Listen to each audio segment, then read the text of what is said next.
பீக்ரோ சொந்தங்களுக்கு வணக்கம். ஒரு சின்ன இடைவேளைக்கு பிறகு மீண்டும் நம்ம ஸ்பாட்லைட் சுற்றுலாளர் நிகழ்ச்சியில சந்திப்பதை மிக்க மகிழ்ச்சி. வாங்க, பொருளாதார நிபுணரும் அரசியல் விமர்சகருமான திரு சுப்ரா அவர்களை வரவேற்போம். வணக்கம்.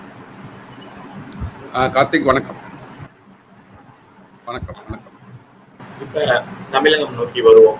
காமராஜரை பத்தி திமுகவை சேர்ந்த திருச்சி சிவா அவர்கள் சொன்னது பெரிய பூகம்பத்தை ஏற்படுத்தியிருக்கு. இன்னொன்னு, காங்கிரஸ் தலைவர்கள் கிட்டத்தட்ட எதிர்வினை ஆற்றவும் நம்ம பார்ப்போம், மன்னிப்பு கேட்கணும்னு சொல்றாங்க. நாங்க என்னன்னா உங்க ஆட்சியே நடக்காது அப்படிலாம் சொல்றாங்க. கூட்டணி பிரியறதுக்கான வாய்ப்புகள் இருக்கா? ஒரு பக்கம் இப்படி இருந்தாலும் ஒரு கண்டனம் கூட காங்கிரஸ் தரப்புல இருந்து ஒரு அபிஷியலா வரவும் இல்லை. அண்ணாமலை அவர்கள் கொஞ்சமாவது சூடு சொரணை இருந்தா காங்கிரஸ் இதுல இருந்து வெளியில வரணும்னு சொல்லிட்டு அதுவும் கேள்வி எழுப்புறாங்க. காங்கிரஸோட செயல்பாடு எப்படி இருக்கு? இந்த பிரச்சனையில காங்கிரஸ் கூட்டணியில இருக்குமா இருக்காங்க? சரி, அதுதான் இப்போ வந்து திமுக வந்து பாத்தீங்கன்னா எல்லா எதிர்கட்சிகள் ஏதாவது அவங்க எதிர்கட்சிகள்ட்ட ஏதாவது ஒரு வார்த்தை அவங்க வெளியில விட்டுட்டாங்கன்னா, ஏதாவது ஒரு சின்ன சலசலப்பு வருதுன்னா அதை வச்சு பூதாகரமாக்கி நேரட்டிவ் செட் பண்ணி மீடியால வந்து பெருசாக்கிடுவாங்க. இது ஒரு 1-2 வருடங்களுக்கு முன்னாடி அண்ணாமலை அவர்கள் வந்து அண்ணாதுரை அவர்களை வைத்து ஒரு கருத்து சொன்னார். உடனே அதற்கு எப்படிலாம் பொங்கினாங்க எல்லாரும். இப்போ அதே பாத்தீங்கன்னா இப்ப காமராஜர் அவர் என்ன சொல்றாருன்னா, அண்ணாமலை என்ன சொன்னா, நான் நடந்த ஃபேக்ட சொல்றேன், அவ்வளவுதான். அதை கடந்து போனார். நீங்க வந்து ஒரு மக்களுக்கு வந்து ஒரு கருத்துக்களை எடுத்து சொல்லும் போது வரலாறையும் எடுத்து சொல்ல வேண்டும், அவ்வளவுதான். சோ அதுல வந்து அவர் வந்து இது தவறு இது சரின்னு சொல்லல, இப்படி பேசினாருங்க அப்படி சொல்லிட்டு கடந்து போறாரு. அதே மாதிரிதான் இப்ப வந்து காமராஜரை பத்தி சொல்லியிருக்காங்க அப்படின்ற போது இப்ப வந்து அதுக்கு என்ன சொல்றாரு திமுக, அதுக்கு கண்டன குரலை உயர்த்திய எங்களது திராவிடவங்களாம் வந்து நீங்க வந்து உங்களுக்கு வந்து அண்ணாதுரை மேல பற்று இருந்ததுன்னா, உங்க தலைவர் அவரா இருந்ததுன்னா நீங்க ஏன் அதுக்கு கண்டனம் கொடுக்கலன்னு சொல்லிட்டு எதிர்கட்சி தலைவர் அதிமுக மேலாம் வந்து மிகப்பெரிய ஒரு படியை இது பண்ணாங்க. அப்படியே அண்ணாமலைக்கு எதிராக அதை திருப்பினாங்க. இப்போ காமராஜரை பத்தி சொன்ன உடனே என்ன சொல்றாருன்னா, முதலமைச்சர் ஸ்டாலின் ஐயா அவர்கள் பழைய தலைவர்களை பேசுவதெல்லாம் நம்ம வந்து இது பண்ணக்கூடாது, கடந்து போய்விட வேண்டும், அதுல வந்து ஒன்னும் அரசியல் பண்ணாதீங்க, இந்த இந்த இந்த இதை வந்து இப்போதைக்கே முடிச்சுக்கோங்க அப்படின்றாரு. ஒரு கண்டனம் கூட தெரிவிக்கல. இந்த விவாதத்தை வந்து விவகாரத்தை வந்து இப்பயே முடித்துக் கொள்ளுங்கள், இதை பேசு பொருளா ஆக்கக்கூடாது அப்படின்றாரு. ஏன் பேசு பொருளா ஆக்கக்கூடாதுன்னு கேட்கிறோம் நம்ம. ரைட்டா? இப்போ வந்து நீங்க சராசு வந்து 2 தட்டுலையும் வச்சீங்கன்னா 2 தட்டு சமமா பார்க்கணும். உங்களுக்கு வந்தா மட்டுமே வந்து ரத்தம், மற்றவர்களுக்கு வந்தா தக்காளி சட்டினி அப்படின்ற மாதிரிலாம் பார்க்கக்கூடாது. சோ எங்க தலைவர்களை வந்து பேசினா மட்டும் உடனே வந்து நீங்க வந்து கொந்தளிச்சு வரீங்க. உங்க கூட்டணியில இருக்கிற ஒரு பெருந்தலைவர் காமராஜர் என்பது அனைவராலும் மதிக்கப்படக்கூடியவர். அதாவது எளிமையின் அடையாளம் அப்படின்ற போது அவரை பத்தி ஒருத்தர் சொல்றாரு. சோ என்ன கான்டெக்ட் சொன்னார், ஏன் இப்ப பேசுவதற்கான இதுக்கு நேரம் காலம் ஏன் இருக்கு? அப்போ உங்களுக்குள்ளேயே பாத்தீங்கன்னா இது என்னன்னா, உள்ளுக்குள்ளேயே வந்து இது பொருந்தா கூட்டணியா இருக்குங்க. எப்படி இந்த வார்த்தைகள்லாம் வெளியில வரும்? என்னைக்காவது ஒருத்தர் வந்து உங்களை வந்து ஏதோ ஒரு ட்ரிகர் பண்றாங்க வச்சுக்கோங்க, ஒரு கேள்வி கேட்கறாங்க. அப்ப அடிமனத்திலேருந்து என்ன உண்மையோ அதுதான் வெளியில வரும். அதுதான் நம்ம வந்து வன்மம் சொல்லுவோம். ஓகே, அது வந்து உண்மையிலேயே நீங்க பொருந்தா கூட்டணியா இருக்கிறதுனால ஏதோ ஒரு எண்ணிக்கையின் அடிப்படையில வந்து நீங்க வந்து மக்களை சந்தித்து ஆட்சி அதிகாரத்தில் இருக்கிறதுனால மட்டுமே வந்து உங்களோட கூட்டணி கொள்கைகள் வந்து எல்லாம் சரியாயிடுமா? ஸோ ஆரம்பத்திலேருந்தே பொருந்தாமல் இருக்கிறதுனாலதான் பாத்தீங்கன்னா அவர் கேட்கிறாரு, அவர் நீங்க என்னைக்காவது வந்து திமுக தனித்து ஆட்சி அமைச்சிருக்குதா? நாங்க இல்லாம நீங்க ஆட்சி அமைக்க முடியுமா? இந்த கேள்விக்கெல்லாம் பதில் சொல்லட்டும். இந்த கேள்விக்கெல்லாம் இல்ல, நாங்க வந்து வருகிற 2026ல தனித்து நாங்க வந்து போட்டியிடுறோம், எங்களுக்கு யாருமே வேண்டாம், நாங்க தனித்து போட்டிட்டு எங்களோட செல்வாக்கை வந்து நாங்க வந்து ப்ரூவ் பண்றோம்னு சொல்ல வேண்டியதானே? இல்ல ஏதாவது ஒரு இடைத்தேர்தலையா தனியா நிக்கலாம்ல. நான் என்ன கேட்கிறேன், இல்ல நாடாளுமன்ற தேர்தல் இல்லைங்களேன். நாடாளுமன்ற தேர்தலில் கண்டிப்பாக வந்து இனிமே வந்து வருகின்ற ஒரு 20 ஆண்டுகளுக்கு எனக்கு தெரிஞ்சு இந்த புள்ளி வைத்த கூட்டணி வந்து ஆட்சிக்கு மேல வர்றதுலாம் வந்து ரொம்ப ரொம்ப இது அதீதம். ஏன்னா இப்ப என்ன பாத்தீங்கன்னா, இப்ப கூட்டணியே உடைந்து கொண்டிருக்கிறது, காங்கிரஸும் வந்து கரைந்து தேய்ந்து கொண்டு வருகிறது. அப்படி இருக்கும்போது இனிமே நீங்க வந்து புள்ளி வைத்த கூட்டணி வந்து ஒன்னா இருக்குன்னு எனக்கு தெரியல எனக்கு. அப்போ நாடாளுமன்ற தேர்தலில் நீங்க ஒரு ஆசிட் டெஸ்ட் மாதிரி வருகின்ற 2029 தனியா நில்லுங்களேன். தனியா நின்று வந்து திமுகவோட வந்து செல்வாக்கை இங்க நிரூபிங்க. அதுக்கப்புறம் வந்து சட்டமன்றத்துக்கு போங்க. ஸோ அவங்க சொல்றதெல்லாம் கரெக்ட் தானே? அனைத்து கூட்டணி கட்சிகளோட வாக்கை வைத்துக்கொண்டு அவங்களை வந்து அடிமைப்படுத்தி விட்டு நாங்க வந்து ஒரு 10 சீட்டு தருவோம், 20 சீட்டு தருவோம். ஒன்னும் இல்லைங்க, மதிமுக ஒரு பக்கம் பேச்சு வந்து தாவேகா கூட வந்து காங்கிரஸ் கொடுத்ததுன வாய்ப்பு இருக்குது, பேச்சுவார்த்தை போயிட்டு வர சொல்றாங்களே. இல்ல அரசியல்ல வந்து கண்டிப்பா வந்து எதுவுமே சாத்தியம். காங்கிரஸ் இனிமேவாவது முழித்துக் கொண்டு, ஓகே, 100 ஆண்டுகளுக்கு மேல பாரம்பரியமான உள்ள கட்சி இவ்வளவு அளவுக்கு வந்து இங்க வந்து உதாசீனப்படுத்தப்பட்டு இவ்வளவு பேச்சுக்கு ஆளாகணும்னு அவசியம் கிடையாது. ரைட்டுங்களா? அப்படியாவது நம்ம ஆட்சியிலயாவது உங்களை உட்கார விடுறாங்களா? நீ கூட்டணி ஆட்சியில் இருக்கிறீங்க. நீங்க வந்து திமுக வந்து அந்த மைனாரிட்டி அரசாக இருந்தபோது கூட உங்களுக்கு வந்து அவங்க இது கொடுக்கல இல்லைங்களா? அமைச்சரவையில பதவி கொடுக்கல. ஸோ என்னைக்காவது கொடுத்துருக்காங்களா அமைச்சரவையில பதவி? ஸோ அப்படி இருக்கும்போது அதெல்லாம் விட்டுட்டு எதுக்கு நீங்க வந்து அவங்க கூட்டணியில் இருக்கணும்னு தான் கேட்குறாங்க. அதுக்கு ஒரு வாய்ப்பு வரும்போது இப்போ விஜயோட சேர்ந்து போவதற்கான வாய்ப்புகள் இருக்குன்னு சொல்லிட்டு எனக்கு தெரிஞ்சு அது நடப்பதற்கான வாய்ப்புகள் மிக மிக மிக குறைவு. இருந்தாலும் வந்து ஏன்னா தாவேக்க லீட் எடுத்துட்டாங்க. ஸோ வந்து அவங்க வந்து கொள்கை எதிரி வந்து பாஜக, அரசியல் எதிரி வந்து திமுகன்னு சொல்லிட்டு எடுத்துட்டாங்க அது. ஸோ நீங்க அவங்கள்ட்ட போயிட்டு இனிமேல் நீங்க ஒரு 2ஆம் கட்சியா போய் சேரணுன்றது வந்து காங்கிரஸ் தலைவர் விரும்புவாங்களான்னு எனக்கு தெரியல. ஸோ அதனால வந்து இப்ப அடுத்து இவங்களுக்கு வந்து இவங்க தலைமையில வந்து இவங்க தலைமையில இருக்கிற திமுக கூட்டணியிலேருந்து இவர்கள் வெளியில வந்துட்டு கொஞ்சம் இன்ட்ராஸ்பெக்ட் பண்ணி ஸோ தனியா வந்து ஒரு புதிதாக அவங்க தேர்தலை களம் கண்டு அவங்களோட உண்மையான சீட் எவ்வளவு இருக்குது, எவ்வளவு பர்சன்டேஜ் ஆஃப் ஓட் எவ்வளவு இருக்குன்னு பார்த்து கொண்டு அதற்கு அடுத்தபடியாக வரும்போது, ஏன்னா காங்கிரஸ் இங்க மாநிலத்துல வந்து ஆட்சிக்கு வருவது அந்த மாதிரிலாம் பாத்தீங்கன்னா அதெல்லாம் வந்து வாய்ப்பே இல்லை. கண்ணு கட்ட தூரத்துல இன்னும் 100 ஆண்டுகளுக்கு வாய்ப்பு கிடையாது அதெல்லாம்.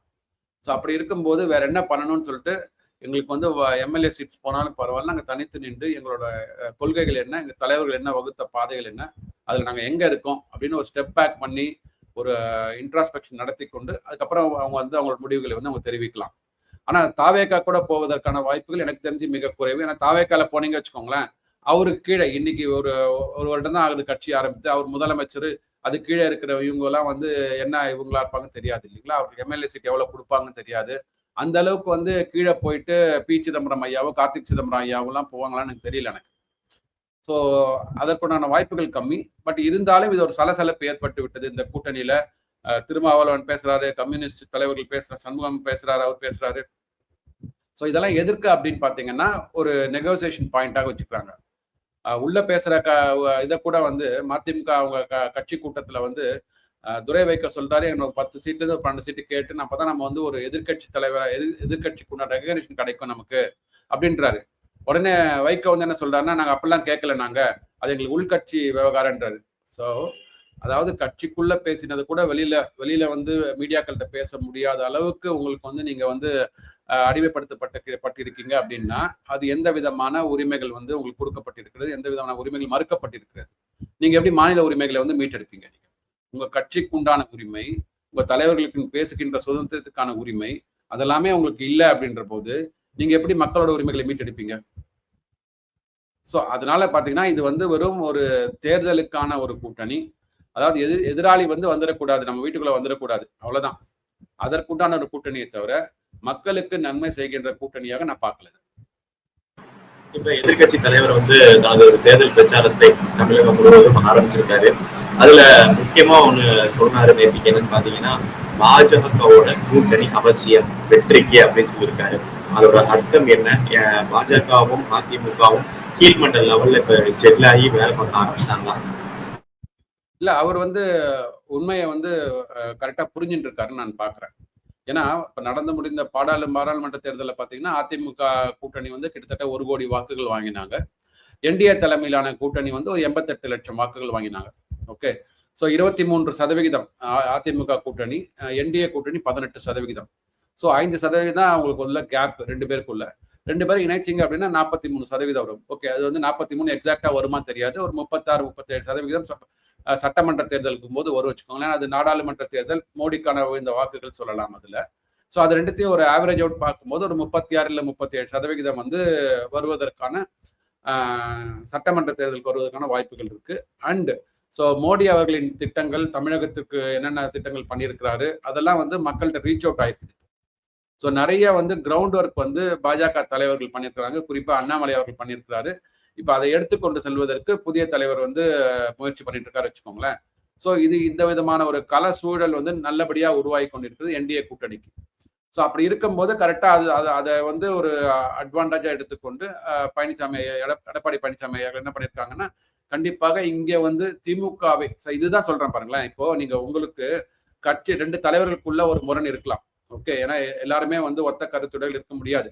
ஆனா மாநிலத்திற்கு நன்மை செய்ய வேண்டும் அப்படின்னு வரும்போது 2 பேருக்குள்ள பொதுவான எதிரி யாருன்னா திமுக சார்ந்த கூட்டணி கட்சிகள். ஸோ அவர்களை வீட்டுக்கு அனுப்ப வேண்டும், வீழ்த்த வேண்டும் அப்படின்ற போது அதுக்கு நம்மள கொள்கைகளை வந்து சமரசம் செய்து கொள்ள தவறு இல்லை அப்படின்றதா 2 பேரும் வந்திருக்கிறாங்க அவங்க. அதனோட வெளிப்பாடு தான் பாத்தீங்கன்னா ஒரு என்டிஏ கூட்டணி வந்து பலமாக அமைந்திருக்கிறது. இன்னும் அவர் பழனிசாமி என்ன சொல்றாருன்னா ஒரு மிகப்பெரிய கட்சி திமுக கூட்டணியில இருந்து வரும்னு சொல்றாரு. ஓகே, அதை தாண்டி பாத்தீங்கன்னா தேமுதிக இருக்காங்க, தமாக இருக்கிறாங்க, புதிய தமிழகம் இருக்கிறாங்க, பாமக கண்டிப்பாக இந்த இப்ப மகளிர் மாநாடு நடத்த போறாங்க.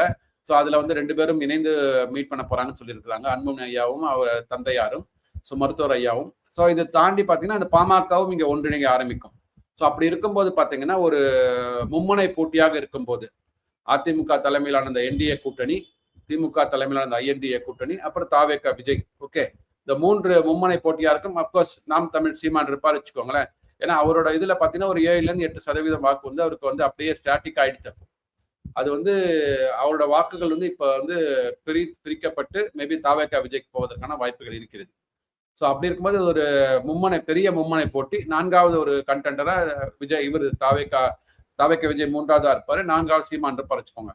ஸோ அப்படி இருக்கும்போது ஒரு எட்ஜ், அதாவது வந்து இன்னைக்கு ஆன்டி இன்கம்பன்சி இருக்குது, மக்கள்கிட்ட வந்து அந்த ஒரு அரசுக்கு எதிரான ஒரு மனநிலை இன்னைக்கு இருக்கிறது, அது திரும்ப ஆரம்பித்திருக்கிறது எதிர்கட்சி கூட்டணிகள், அதாவது இன்னைக்கு இருக்கிற என்டிஏ கூட்டணிக்கு மேல. ஸோ அதை வந்து ஒரு தன்னோட வெற்றிக்கு வந்து ஒரு பிரகாசமான வாய்ப்பாக பயன்படுத்தி கொள்ள வேண்டும். அப்போதான், அதனாலதான் இப்போ வந்து பிரச்சாரம் ஆரம்பிச்சிரு, தேர்தல் பிரச்சாரம் ஆரம்பிச்சிட்டாரு. So we are able to see மக்கள் வந்து கொஞ்சம் ஓரளவுக்கு வந்து பாத்தீங்கன்னா அங்க நிறைய ரெஸ்பான்ஸ் வர ஆரம்பிச்சிருக்கு. அதாவது ரெஸ்பான்ஸ்னா இப்ப இருக்கிற ஆளுங்கட்சி பண்ணுகின்ற அவங்களோட இதுல வந்து விதிமீறல்கள் இருக்குது, சட்டம் ஒழுங்கு சரியா இல்லை, போதை மருந்து கலாச்சாரம் இங்க வந்து நடந்து கொண்டிருக்கிறது. இதெல்லாம் பார்த்துருக்கும் போது இந்த அஜித்குமார் மரணம் நிறைய இருக்கு. ஸோ இதெல்லாம் வந்து பிரச்சாரங்கள்ல வந்து மக்கள் எடுத்து சொல்றாங்க, தலைவர்கள் அங்க எதிர்கட்சி தலைவர்கள் போற கூட்டத்துல எல்லாம். ஸோ அதை வந்து ஒரு இது பண்ணிட்டு அதுக்குண்டான கன்ஸ்ட்ரக்டிவ் ஒரு சொல்யூஷனை வந்து 2026 வரப்போகின்ற ஆட்சி கண்டிப்பா கொடுக்க வேண்டும். இதெல்லாம் எப்படி மாற்றி அமைக்கணும், அதுதான் வந்து ஒரு 2026 வரப்போகின்ற என்டிஏ அரசாங்கத்துக்கு வந்து ஒரு நல்ல ஒரு சேலஞ்சாக இருக்கும். நானுடைய இறுதியான கேள்வியா, கூட்டணியில சிக்கல், நீங்க சொல்ற மாதிரி ஆன்டி இன்குபன்சியும் திமுக அதிகமா இருக்கு, அஜித் அவர்கள் மரணமா இருக்கட்டும், அவங்க சொன்ன வாக்குறுதிகள் எதுவுமே செயல்படாததா இருக்கட்டும், இங்க அதிமுகவும் பாஜகவும் வந்து ஒரு ஸ்ட்ராங் கூட்டணி வச்சிருக்காங்க. இதெல்லாம் எப்படி திமுக கையாள போகுது? ஓரணியில் தமிழ்நாடுன்னு அவங்களும் ஒரு கேம்பெயின் ஆரம்பிச்சிருக்காங்க, அதோட வரவேற்பு எப்படி இருக்கு? இல்ல, அவரே ஒத்துக்கொள்கிறார். இப்போ நீங்க வந்து நம்ம ஒன்றிணைவோம் வா அப்படின்னு சொன்னா என்ன அர்த்தம்னா, நானும் நீங்களும் ஒன்னா இல்லைன்னு தான் அர்த்தம். நம்ம ஒன்னா இருக்கும்போது எதுக்கு திருப்பி ஒன்றிணைவோம் வா? நீங்க வந்து ஓரணியில இருந்திருக்கீங்க அப்படின்னா ஏன் திருப்பி நம்ம ஓரணியில திரள்வோம்னு சொல்லணும்? அப்போ உங்க கூட்டணிக்குள்ள ஒரு முரண்கள் இருக்குது, நம்ம ஓரணியில இல்ல, அதனால ஓரணியில் வா அப்படின்னு சொல்லிட்டு, எனக்கு பொறுத்தவரைக்கும் இது வந்து நீங்க வந்து ஒரு வார்த்தை ஜாலமா யூஸ் பண்ணிக்கலாம். மக்களோட ஓரணியில போறேன்னு சொல்லுவாங்க, அது இல்ல உண்மை. கூட்டணியில இருக்கிற அந்த முரண்களை வந்து கலைந்து விட்டு நம்ம எல்லாம் ஓரணியில இருப்போங்க, அப்பதாங்க வின் பண்ண முடியும், இல்லைன்னா கஷ்டம். ஏன்னா வந்து போன இதுல பாத்தீங்கன்னா கிட்டத்தட்ட ஒரு அதிமுகவுக்கும் திமுகவுக்கும் உள்ள வாக்கு வித்தியாசம் பாத்தீங்கன்னா ஒரு 3% தான். அதாவது அதிமுக என்ற தனி கட்சி, திமுக என்ற தனி கட்சிக்குள்ள வாக்கு வித்தியாசம் 3% தான் 2021 சட்டமன்ற தேர்தலில். அமமுகவும் சேர்த்தீங்க அப்படின்னா அமமுக வந்து கிட்டத்தட்ட ஒரு 2.5% வாக்கு வாங்கினாங்க. ஸோ அப்போ அந்த 3% கேப்ன்றது 2.5% அமமுகவும் நீங்க கழிச்சிட்டீங்கன்னா வெறும் 0.5% கேப் தான் 2 பேருக்கும், திமுகவுக்கும் அதிமுகவுக்கும். இதை தான் உண்மையில புரிஞ்சு கொண்டு, ஸோ மற்ற கட்சிகள் ஏதாவது நம்ம இருக்கிற கட்சிகள் கூட்டணி கட்சிகள் வந்து விலகி போயிட்டாங்க அப்படின்னா நம்மளால வின் பண்ண முடியாது, அதனால திருப்பி நம்ம வந்து ஓரணியில வாங்க அப்படின்னு சொல்லிட்டு கொள்கை பிரச்சாரம் வந்து திமுக தலைவர் ஸ்டாலின் ஐயா எடுத்து வைக்கிறார். இது வந்து ஏற்கனவே உங்க கூட இருக்கிறவங்களை வந்து நீங்க ஒழுங்கா அவங்களோட உரிமைகளை வந்து என்னென்ன கேட்டாங்க, எப்ப கேட்டாங்க, அதை வந்து எடுத்து அவங்களுக்கு வந்து ஆப்ளிகேஷன் ஃபுல்ஃபில் பண்ணிட்டு மக்களுக்காக நீங்க என்ன வாக்குறுதிகள் கொடுத்தீங்களோ அதை கரெக்டா ஃபுல்ஃபில் பண்ணி வந்திருந்தீங்கன்னா இந்த மாதிரியான ஓரணியில் வாலாம் கேட்டிருக்க வேண்டாம் இல்லையா, ஓரணியில் திரளும் கேட்டிருக்க வேண்டாம் இல்லையா? என்ன சொன்னீங்க நீங்க 505 வாக்குறுதியில கொடுத்துட்டு கூட இதெல்லாம் வந்து உங்களுக்கு மலைப்பாக இருக்கும், நாங்க எப்படி பண்ண போறோம் அப்படின்றது வந்து அந்த வாக்குறுதியில சொல்றாங்க. இவ்வளவு எப்படி பண்ண முடியும்னு உங்களுக்கு ஒரு ஐயப்பாடு இருக்கும். ஆனா நாங்க என்ன சொல்றோம் அப்படின்னா, இங்க இருக்கிற அந்த ஊழல் இருந்த ஆட்சி நடந்திருந்தது, அந்த ஊழலை கலைந்து விட்டு அப்புறம் வந்து வருமானத்தை பெருக்குவதற்கான நடவடிக்கைகளை எடுத்து ஊழல் பணத்தை மீட்டு நாங்க இந்த 505 வாக்குறுதிகளை வந்து உங்களுக்கு நிறைவேற்ற போறோம்னு சொல்லிட்டு ஒப்புதல் வாக்கு மூலம் கொடுத்தாங்க 505 வாக்குறுதியில.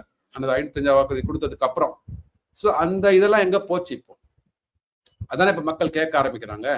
நீங்க இதெல்லாம் சொன்னீங்க, 100% நிறைவேற்றிட்டே நீங்க, அப்புறம் 90 நீங்க, அப்புறம் 78 நீங்க, அப்புறம் எதுக்கு திருப்பி மனுக்களை வந்து மக்கள்கிட்ட வந்து வாங்க போறீங்க? நீங்க ஏற்கனவே கொடுத்த மனுக்கள் கரெக்டா பூர்த்தி செய்யப்பட்டு விட்டது அப்படின்னா திரும்ப மனுக்களை வாங்குவதற்கான இது சந்தர்ப்பம் எதற்கு உங்களுக்கு இப்போ?